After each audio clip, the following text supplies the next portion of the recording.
개미 있죠, 개미. 교회 앞에도 가끔 많이 있는데 개미가 땅을 다니면서 이 독특한 페로몬을 남깁니다. 그래서 뒤에 따라오는 개미들이 그 앞에 지나간 개미의 냄새를 맡으면서 쭉 한 줄로 줄을 지어가지요. 보통 개미가 이제 뿌리는 페로몬은 약 30분 정도 지속된다고 해요. 그래서 길 위에는 수많은 개미의 페로몬들이 있는데 그 중에 가장 최근에 뿌려진 그 길을 따라서 가기 때문에 흐트러짐 없이 그 대열을 쭉 유지한다고 합니다. 그래서 개미가 다니는 길에 물을 뿌려버리면 그 페로몬이 지워져서 약간 헤매겠지만 다시 또 한 마리가 길을 뚫고 길을 내고 나아가면 또 그 길로 이어서 가야 할 길을 갑니다. 그러니까 영향력에 대한 이야기죠. 오늘은 이 영향력에 대한 메시지입니다. 우리가 살면서 누군가로부터 영향을 받기도 하고 또 주기도 하지 않습니까? 그렇게 영향을 주고받을 때 반드시 생겨나는 것이 변화입니다.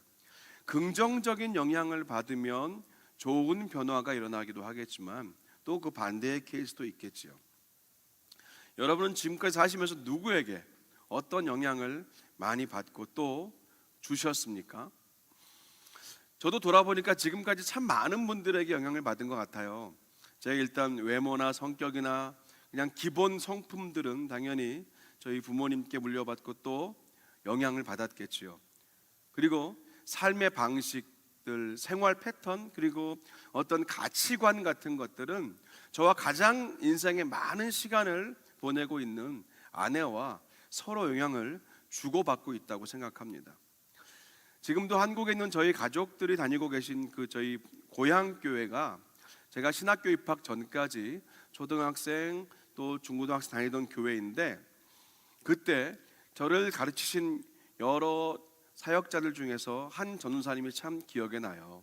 그분에게 많은 것을 배우고 영향을 받았습니다. 근데 그분이 좀 독특한 이력을 가지고 계셔요. 제가 다니던 교회 바로 옆에 한 세 골목 정도가 있는데 그게 소위 화전민촌이라고 불리는 곳입니다. 나무로 얼기설기 판자로 만든 방 하나에 정말 몇 식구가 모여 사는 그런 집들이 골목 세 개가 이어져서 한 그 부락을 이루고 있었는데 그 전사님이 거기 출신이셔요.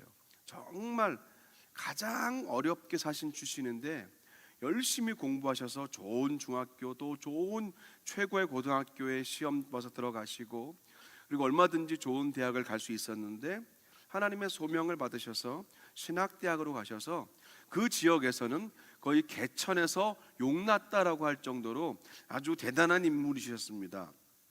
그래서 오죽했으면 그 지역에 사는 어떤 어머니는요, 아기가 태어났는데, 남자아기 태어났는데 그 아들의 이름을, 그분의 이름을 그대로 일부러 그분의 이름을 따와서 그분처럼 살라고 그렇게 이름을 짓는 것도 보았습니다. 저에게도 20, 40대 계속 제가 목회하면서 또 목회자로 성장하고 훈련 받으면서 영향을 주신 분들이 많이 계셔요. 또 저도 누군가에게 영향을 주기도 했겠죠. 저는 이 교회 안에도요, 우리가 이런 영향력의 흐름과 선들은 분명히 이어지고 있다고 믿습니다. 교회에 처음 나오고 또 약간 낯선 이런 환경이 바뀌었을 때 어떻게 신앙생활 하는지, 어떻게 예배 드리는지, 또 어떻게 기도하는지, 예배 전에는 어떻게 몇 분 전에 나와서 어떻게 준비하고 또 성도들과의 삶을 어떻게 사는지 많은 신앙의 선배들에게 교회 공동체는 영향을 주고받는 곳이지요. 그리고 정말 아무도 모르게 조용히 하나님의 교회와 하나님의 사람들을 그렇게 섬기는 신앙의 선배들을 보면서 또 그런 길을 따라가기도 합니다. 누가 일부러 어떤 시간과 스케줄을 정해놓고 어떤 정해진 프로그램 그 텍스트를 가지고 훈련시키지 않아도 그냥 교회는 가만히 보니까 이렇게 어깨 너머로 보고 배우기도 하고 또한 서너 걸음 떨어져서 보지만 또 그러면서 배우고 또 본받으면서 서로 영향을 주고받으며 그런 흘러가는 공동체인 것 같습니다. 그리고 이제 무엇보다 가장 우리가 살면서 큰 영향을 받는 곳은 당연히 가정입니다. 당연히 가정이 바로 그런 곳이죠. 오늘은 우리가요, 우리의 가정 안에서 어떻게 영향력 있게 믿음의 계승을 이어갈 것인가. 그래서 반드시 제가 오늘은 본문 때문에 아버지와 아들의 관계를 콕 집어 말하지만, 오늘의 말씀 여러분 개인적으로 좀 확장시켜서 얼마든지 적용하실 수 있습니다. 부모님과의 관계로 풀어볼 수도 있고요, 또 여러분이 아니면 친구나 가족들, 그런 형제 자매와도 풀어볼 수 있고, 다양하게 가정 안에서 주고받는 하나님 안에서의 선한 영향력으로 오늘 말씀을 그렇게 개인적으로 여러분들이 풀어받으시면 좋겠습니다. 죄송합니다. 본문인 창세기 22장을 전으로 보면은요, 이 아브라함과 이삭의 이야기가 나오죠. 이 이야기를 통해서 우리의 가정 안에, 특별히 다음 세대들, 교회도 마찬가지고, 어떻게 우리 자녀 세대와 그 자녀의 자녀 세대들, 하나님의 이 신앙이 우리의 가족 공동체 안에서 연결되고 그 영향력이 이어져 갈 것인가, 거기에 대한 말씀입니다. 오늘 본문은 아브라함이 아들 이삭을 제물로 바치는 그 장면인데, 그래서 흔히 오늘 본문 말씀을 구약의 갈보리 사건이라고 그렇게 부르기도 합니다.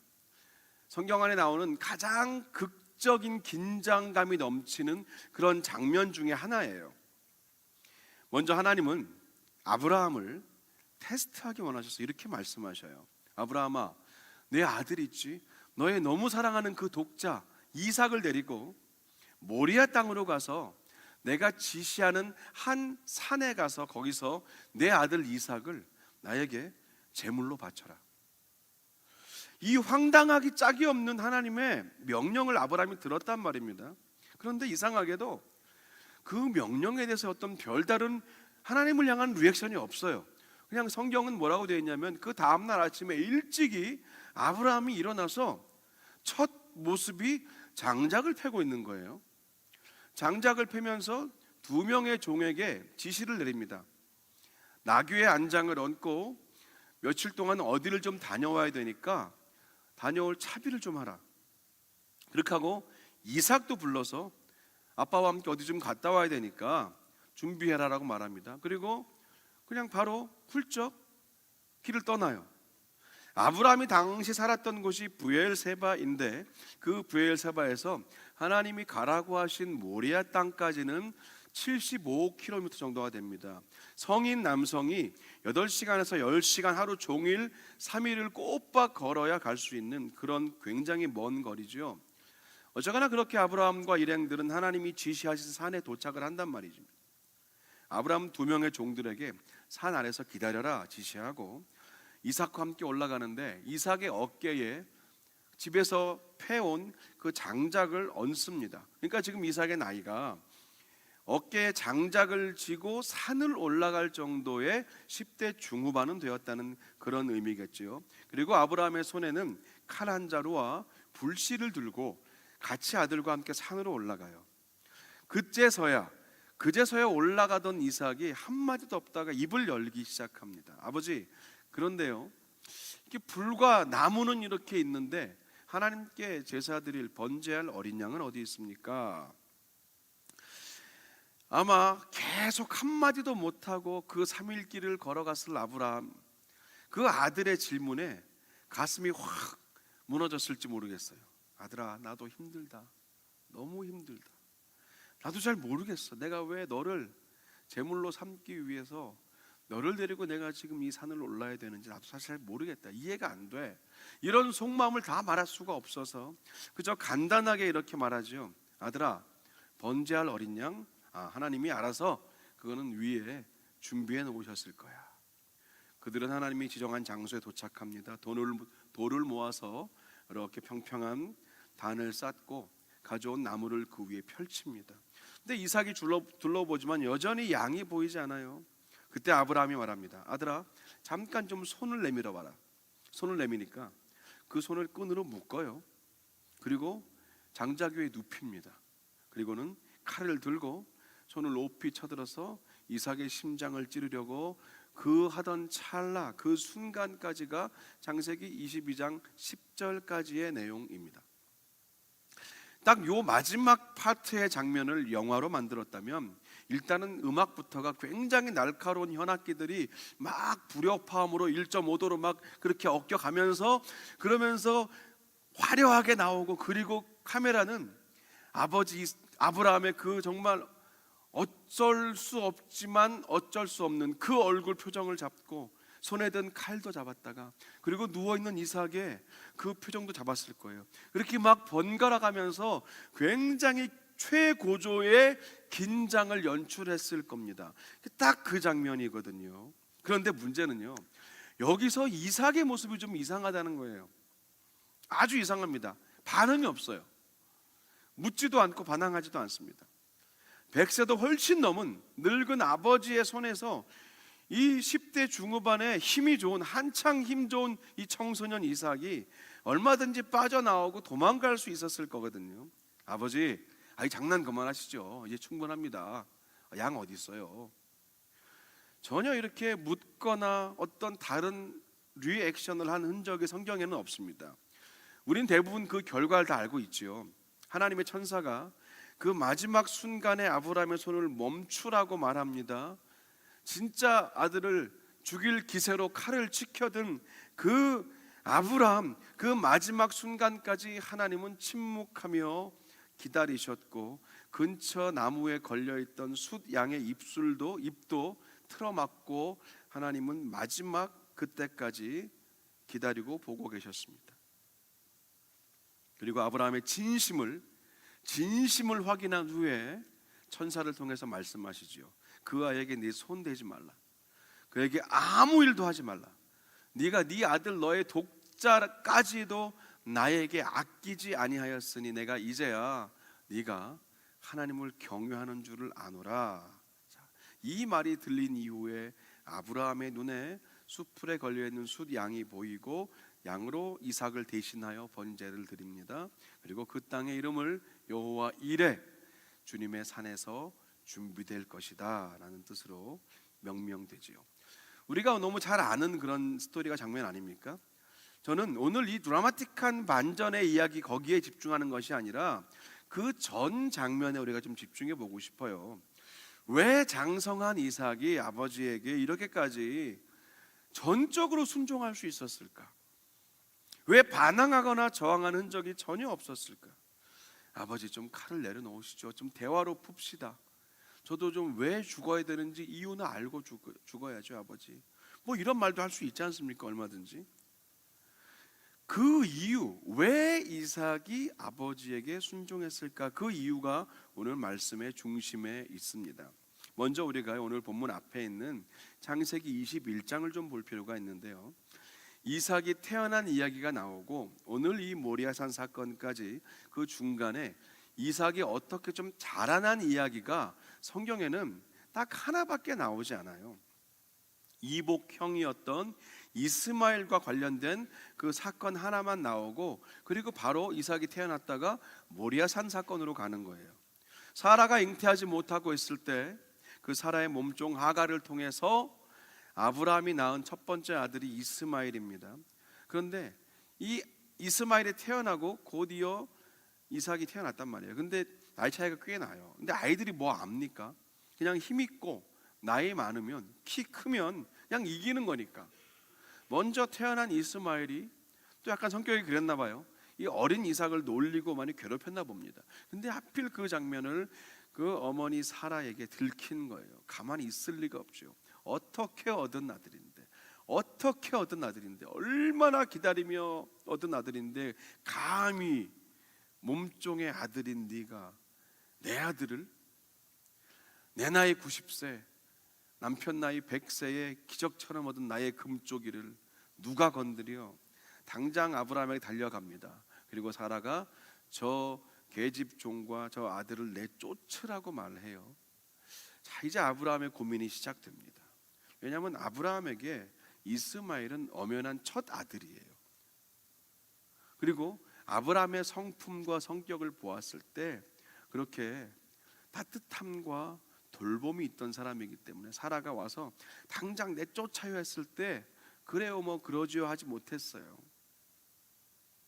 근심하고 있던 아브라함에게 하나님이 말씀하십니다. 아브라함아, 사라가 너한테 한 말 그냥 그대로 다 따라도 괜찮다. 결국은 이삭을 통해서 네 자손은, 언약의 자손은 이어질 거야. 근데 여종 하갈의 아들 이스마엘도 분명히 네 아들이 맞으니까 내가 그 이스마엘과 하갈을 보호하고 돌봐주며 한 민족을 이루게 할 것이다 라고 아브라함을 안심시키십니다. 그래서 그 다음 날 아브라함은 하갈과 이스마엘을 광야로 내보내고 그들은 결국 죽음 직전까지 갔으나 하나님이 아브라함에게 약속하신 대로 그들의 생명을 살려주시지요. 성경에 들려주는 이삭에 관한 이야기는 이게 다인 거예요. 그냥 아주 어렸을 때 이복 형한테 놀림을 당한 이삭, 그리고 바로 본문 오늘 이 내용이 나온 겁니다. 그럼 어떻게 오늘 이 이삭이 그렇게 놀라운 순종을 할 수 있었을까 하는 겁니다. 우리가 먼저 조금 생각해야 될 부분은요, 성경을 자세히 보면 사실 이삭이 하나님께 직접 순종했다기보다는 아버지 아브라함에게 순종했다고 보는 것이 맞습니다. 이삭은 하나님께 순종한 것이 아니라 아브라함에게 순종을 한 것이에요. 그럼 우리 자연스럽게 이런 생각 들죠. 그럼 이삭이 아브라함을 어떻게 생각했길래, 평소에 아브라함을 얼마나 신뢰했길래 자신의 생명까지 오늘 그렇게 맡길 수 있었을까 하는 겁니다. 앞서 말씀드린 그 하갈과 이스마엘 사건을 잠깐 보더라도 이 아브라함이라는 사람의 성품과 그 품성은 충분히 우리가 그려질 수 있어요. 또 이 아브라함은 아내인 사라의 마음도 충분히 헤아린 사람이에요. 그러면서 동시에 하갈과 이스마엘에게도 함부로 대하지 않았습니다. 그리고 무엇보다 인상적인 것은 이 일로 인하여 매몰차게 그냥 끊어버린 것이 아니라 고민하고 근심하면서 잠을 못 이루고 있던 그 아브라함에게 하나님이 나타나신 장면입니다.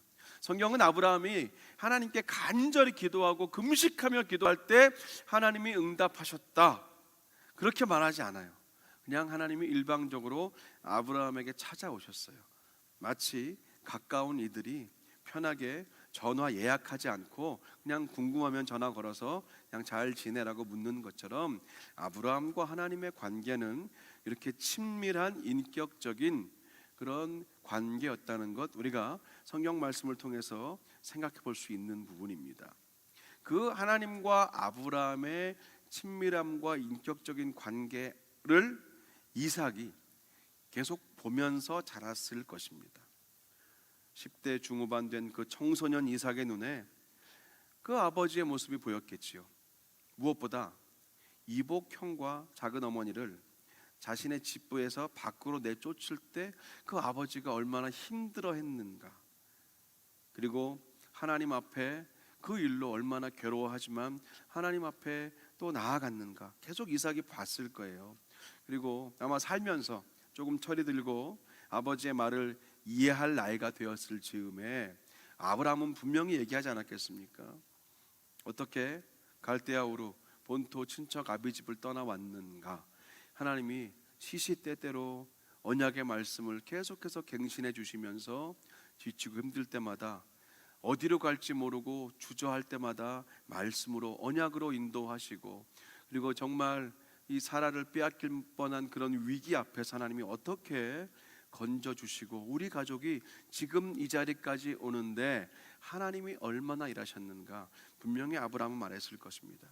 뒤에 또 말씀드리겠지만 아브라함이 이삭에게 얘기한 것을 저는 개인적으로는 그냥 고생한 이야기를 들려줬다고 생각하진 않아요.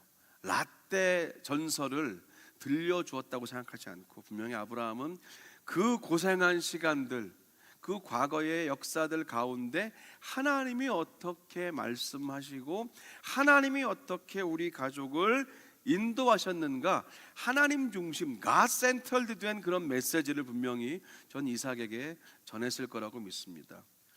오늘 이삭의 모습을 거꾸로 유추해 보았을 때 저는 개인적으로 그렇게 해석을 했습니다.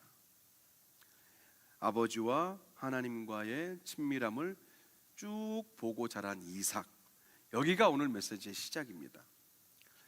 우리의 가정은 가장 자연스럽고 또 가장 많은 비중을 가진 일상이지요. 이 가정이라는 일상의 자리 안에서 아버지가 삶으로 보여준 그 모습이 오늘 이 모리아 산에서의 놀라운 기적과 같은 순종을 가능하게 했던 첫 번째 단추였다는 거예요. 그래서 아버지, 번제할 양은 어디 있나요? 라고 물었을 때 번제할 양은 하나님이 알아서 준비해 주신다, 그냥 그 아버지의 한마디 말에 더 이상 묻지도 따지지도 않고 자신의 생명을 내어놓았던 겁니다. 평소에 아버지와 하나님과의 관계를 봤기 때문에 순종했던 거예요. 이게 바로 제가 처음에 말씀드렸던 그 영향력에 대한 이야기, 영향력에 대한 메시지를 오늘 여러분과 함께 나누고 있는 것입니다. 이 아버지 아브라함에게 받은 영향력이 위대한 이삭의 순종을 가져왔는데, 이 이삭의 순종의 계보를 쭉 따라가다 보면 어디까지 가느냐? 예수님의 십자가 순종에까지 이릅니다. 그리고 그 예수님의 십자가 순종의 그 사건은 계속해서 역사 안에서 멈추지 않고 그 누구도 그 무엇도 멈출 수 없는 그런 거대한 강줄기가 되어서 지금 오늘 이 자리까지, 우리의 이 예배까지 이어져 오고 있는 것이죠. 오늘 이 이삭의 순종이 예수 그리스도의 십자가를 지나 우리에게까지 이어져 오고 있는 것을 우리가 또 기억하며 예배해야 됩니다. 가정 안에서 이미 아버지 아브라함과 하나님의 그 친밀한 교제와 그 신뢰를 보며 쌓았던 이삭이 결국 모리아산의 위대한 순종을 낳았듯이, 물론 이삭은 죽진 않았지만 예수님은 직접 그 생명을 내어주시면서 하나님께 순종하신 분입니다. 천지 창조의 시간부터 예수님은 하나님과 함께 계셨고 하나님과 동역하셨던 분이 골고다 십자가 위에서 저와 여러분을 살리는 위대한 순종을 보여주신 것이지요. 예수님의 순종의 근원을 오늘 말씀의 주제로 해석해 보자면, 예수님의 십자가 순종은 그 공생의 3년 동안 되어진 일이 아니라 천지창조의 그 시간부터 하나님과의 친밀한 교제와 동역을 통해서 그 예수님의 십자가 순종이 가능했다는 것, 우리가 오늘 말씀의 구조로 그렇게 이해할 수 있다면 당연히 이 말씀이 오늘 우리의 개인적인 가정과 삶 속에도 얼마든지 연결될 수 있는 것이지요. 5월은 우리가 매년 가정의 달로 보내고 있지 않습니까? 특별히 올해의 가정의 달 메시지는 이 말씀을 좀 기억하셨으면 좋겠어요. 가정 안에서 먼저 부모 세대로, 조부모 세대로부터 시작된 신앙교육. 근데 신앙교육은요, 매일매일 아침마다 저녁마다 예배를 드리고 일주일마다 그게 아니라 그냥 오늘 성경에서 우리가 생각한 것처럼 그냥 부모 세대와 조부모 세대, 먼저 믿음의 가장된 이들이 하나님과의 친밀함과 하나님과의 교제 안에 사는 것을 자연스럽게 어깨 너머로 바라보고, 그리고 두세 걸음 떨어져서 지켜보고, 그런 시간들이 진정한 신앙의 산 교육이라는 겁니다. 억지로 예배 시간을 갖고 정말로 피곤하고 바빠 죽겠는데 가정 예배 드려라 앉혀놓은 그 시간이 오히려 때로는 어떤 이들에게는 신앙의 뿌리를 깊이 내리게 하지만, 또 어떤 이들에게는 가정 예배를 듣기만 해도 불편함을 느끼게 할 수도 있기 때문에 저는 그런 어떤 형식적인 그런 룰을 만드시라고 오늘 이 말씀을 전하는 게 아니고요, 그냥 삶으로 여러분의 일상 안에서 하나님과의 친밀함을 먼저 사셔야 여러분의 자녀들이 그렇게 하나님 안에 살게 된다는 거예요. 특별히 지금 이 시간에 저희 CM과 베리타스 청년들, 또 이렇게 많은 다음 세대들이 앉아 있는데, 지금 예배드리고 있는데, 교회 교육, 신앙 교육은요, 교회에 한두 시간 여름 성경학교 보낸다고 해서 우리의 자녀들이 점점 더 거세지는 이 세대의 파도와 하나님을 거역하는 이 시대의 풍조를 당당하게 거슬러 올라가는 살아있는 신앙인이 되지 못합니다. 한두 시간, 일주일에 한두 시간으로 어떻게 가능해요? 가정에서 함께 자녀들을 믿음으로 양육하지 않으면 불가능합니다. 점점 더 힘들어집니다. 그래서 간절히 바라기는 가정 안에서 시작된 신앙교육이 분명히 점점 더 어두워져 가고 무너져가는 이 시대를 관통하는 빛과 소금으로 사는 우리의 자녀와 자손들을 만들며 믿으시고 그렇게 믿음의 본으로 사시는 저와 여러분 되시기를 간절히 축원합니다. 그런 것 같아요. 우리 아이들의 머릿속에 늘 신문만 보시고 이렇게 셀폰만 들고 계시던 그런 어머니 아버지의 모습이 아니라 때로는 조용히 성경 앞에도 앉아 계시던 그런 분들로 기억되시는 건 어떻겠습니까? 식사기도 한 번을 하더라도 하나님이 이 식탁과 우리 가정의 주인이라는 사실을 모든 가족이 깨달을 수 있도록 그렇게 진지하게 기도하시는 건 어떻습니까?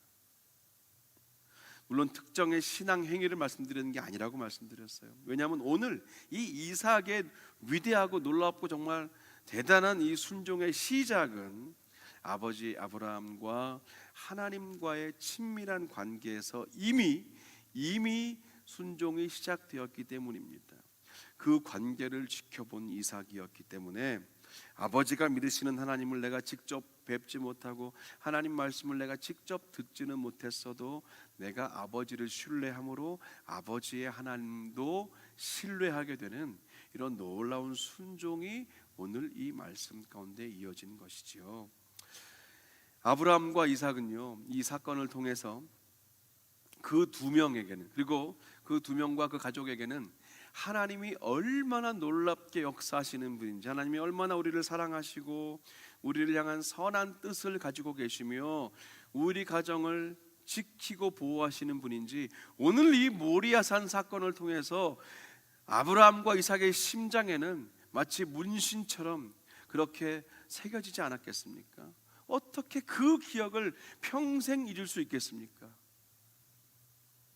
전 이 말씀이 우리 모두에게 도전이 되었으면 좋겠어요. 우리 자녀와 자손들 그리고 사랑하는 가족들의 영적인 체질 개선은 가정에서 시작되는 겁니다.